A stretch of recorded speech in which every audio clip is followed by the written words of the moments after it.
Hello everyone, welcome back to my daily blog. কয়েকদিন আগে আমি গিয়েছিলাম চড়ক মেলায়, যেটা কিনা আমাদের বাড়ি থেকে কিছুক্ষণ দূরে গিয়েই হয়।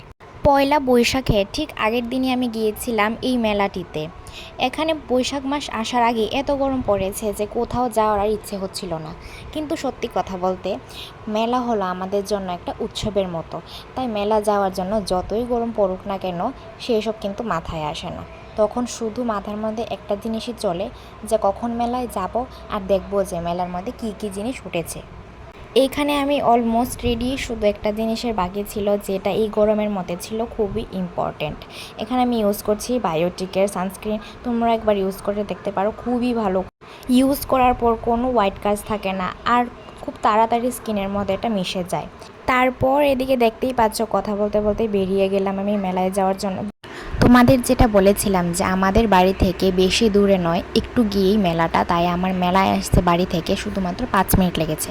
আর এই দেখো মেলার সবথেকে আকর্ষণীয় জিনিস, যেটা ছাড়া মেলা একদম অসম্পূর্ণ, জিলিপি আর কড়মড়ি। কার কার পছন্দ নিশ্চয়ই বলবে।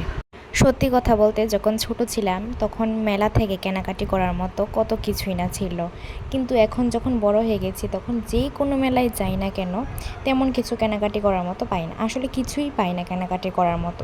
এই মেলাটা খুবই ছোট্ট জায়গার মধ্যে হয়, তাই আধ ঘন্টার মধ্যে মেলা দেখে বাড়ি চলে যাচ্ছিলাম।